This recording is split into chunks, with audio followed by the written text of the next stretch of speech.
Bonjour, bienvenue. Aujourd'hui, j'aimerais vous partager une expérience personnelle, très personnelle. Chacune de nous a ses moments difficiles dans la vie, a ses épreuves.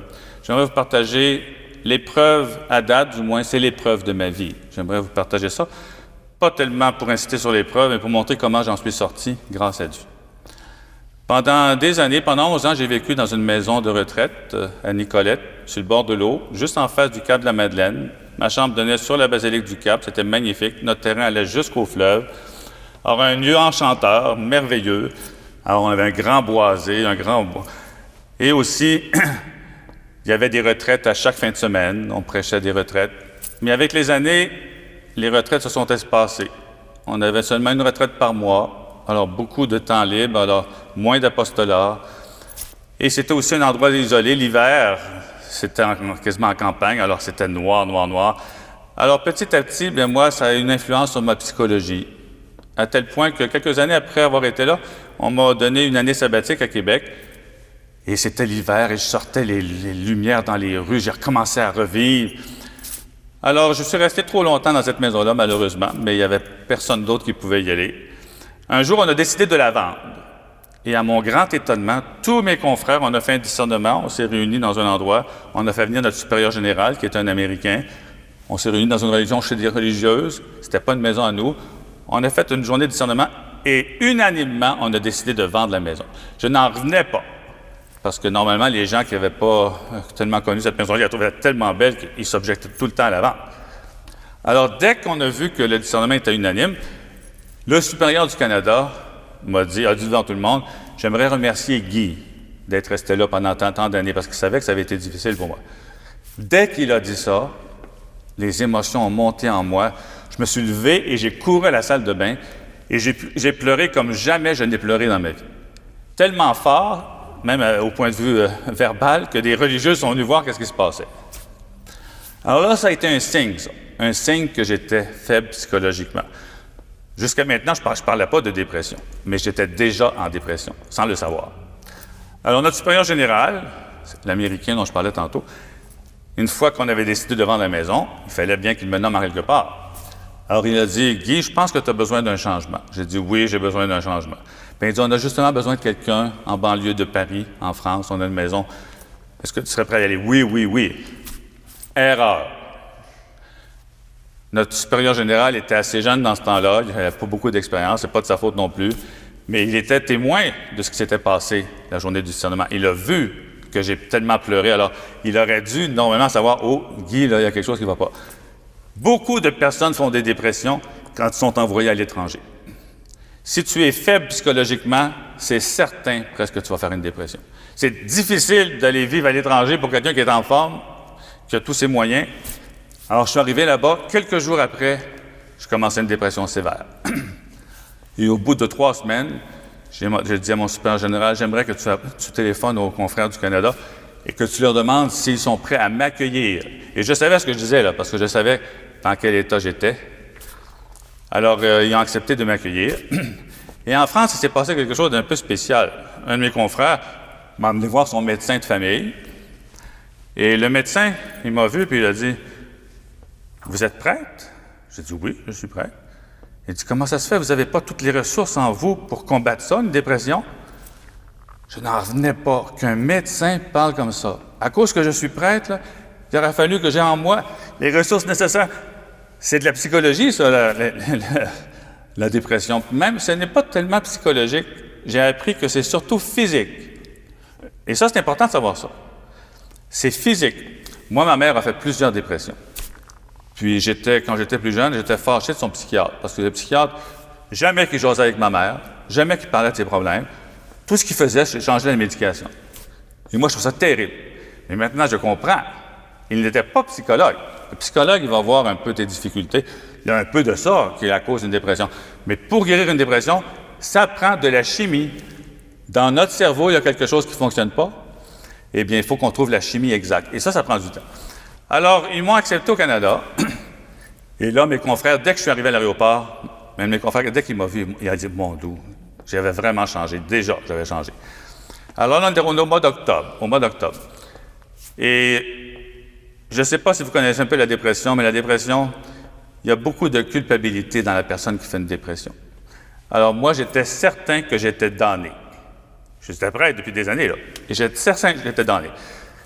J'allais à la messe, je n'allais pas communier, j'étais sûr que je n'étais pas en amitié avec Dieu. Et j'avais même des idées suicidaires. La première qui m'a sauvé, c'est la Sainte Vierge. Parce qu'à cause de mes idées suicidaires, mon supérieur, le 8 décembre, il s'est passé quelque chose, et il a dit, non, là, on n'y est pas avec ça, viens-t'en à l'hôpital. Et là, j'ai dit, non, mais la Sainte Vierge m'a sauvé. Je suis entré à l'hôpital Douglas, je ne sais pas si vous connaissez Montréal, c'est l'hôpital psychiatrique dans l'ouest de Montréal. Je suis resté 1 mois dans l'hôpital psychiatrique. Dès que les portes se sont fermées, j'étais convaincu que je n'en sortirais jamais. D'ailleurs, quand elles se sont fermées, à un moment donné, on attendait de voir un psychiatre. Mon confrère était à la salle de bain. J'ai vu des gens qui sortaient de l'hôpital. Je me suis faufilé pour aller. Quelqu'un m'avait dit non, lui. Et quand mon confrère est venu de la salle de bain, quelqu'un m'avait pris par les bras en arrière pour me retenir. Alors, j'ai vécu là 1 mois en pensant que j'en sortirais jamais. C'était l'hiver. Je suis rentré le 8 décembre. Je suis sorti vers le 8 janvier. Je regardais le boulevard La Salle, qui est juste devant. Je voyais les autos se promener. Je disais, comme ils sont chanceux, ces gens-là, de jouir de leur liberté. Jamais plus je sortirai d'ici. Je pèse 200 livres en ce moment. Je pesais 135 livres à l'hôpital. La nuit, les jambes me claquaient parce que j'étais sûr que j'allais en enfer. Ça a été l'enfer. J'en suis sorti de l'hôpital, mais pas beaucoup mieux. On m'a envoyé aux États-Unis pendant 3 mois dans une communauté religieuse qui s'occupe de médecine, les religieuses. Il y a des médecins, même des chirurgiennes religieuses, une psychiatre. J'ai vécu 3 mois là.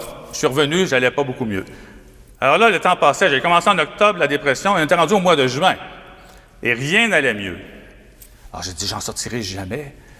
Alors j'ai décidé d'aller voir le prêtre qui est à l'origine de ma vocation. Moi, quand j'étais plus jeune, celui qui m'a orienté vers la vocation, il s'appelle le Père Angélbert Lacasse, un jésuite. Et je savais qu'il était à Montréal. Alors j'ai dit, pourquoi que j'irais pas voir cet homme-là? Il est à l'origine de ma vocation. J'avais coupé les ponts un peu, je ne le voyais plus tellement, mais là j'ai dit, je suis tellement mal pris, il faut que j'aille voir ce type-là. J'ai été le voir, il demeurait tout près de l'oratoire Saint-Joseph.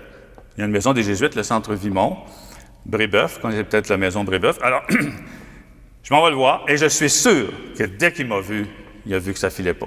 Il s'agissait de parler avec moi 2 minutes pour voir que je n'étais pas toute là. Alors le Père Lacasse, il m'écoute, puis à un moment donné, il me dit, « Bien, Guy, pourquoi tu ne ferais pas une neuvaine à Saint-Joseph puis au frère André? » Il était tout près de l'oratoire, lui, il y avait une grande dévotion à Saint-Joseph. Quand il m'a dit ça, ça m'a passé 10 pieds par-dessus la tête. Je l'ai écouté, je l'ai laissé parler, mais j'ai vraiment pas été touché par sa suggestion. Pourquoi? Parce que moi, je déteste les neuvaines. Excusez le mot, là. Je n'ai jamais aimé les neuvaines.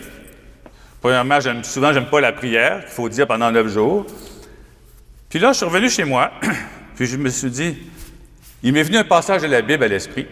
Dans la Bible, il y a un passage où Naaman, un Syrien, a la lèpre.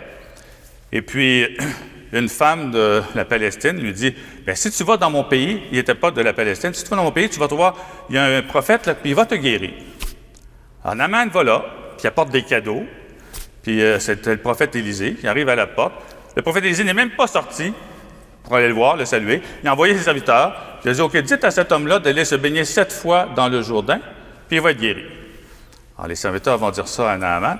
Naaman se fâche. Parce que c'est ça, cette niaiserie-là, elle se baigne 7 fois. On a des fleuves bien plus purs dans mon pays. Il n'a pas voulu y aller. Mais ses serviteurs ont dit, regarde, si tu avais demandé quelque chose de difficile, tu l'aurais fait. Il te demande quelque chose de facile, pourquoi tu ne le ferais pas? Il a dit, OK, il va se baigner 7 fois dans le Jourdain et il est purifié de sa lèpre. Il est guéri. Alors, quand j'ai pensé à ça, j'ai dit, bien, c'est vrai, le Père Lacasse, il ne me demande pas de quelque chose de si difficile que ça, là, la neuvaine.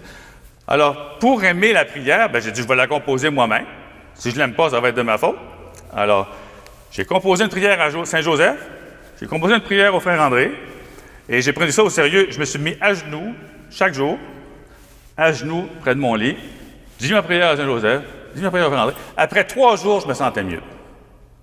3 jours après le début de la.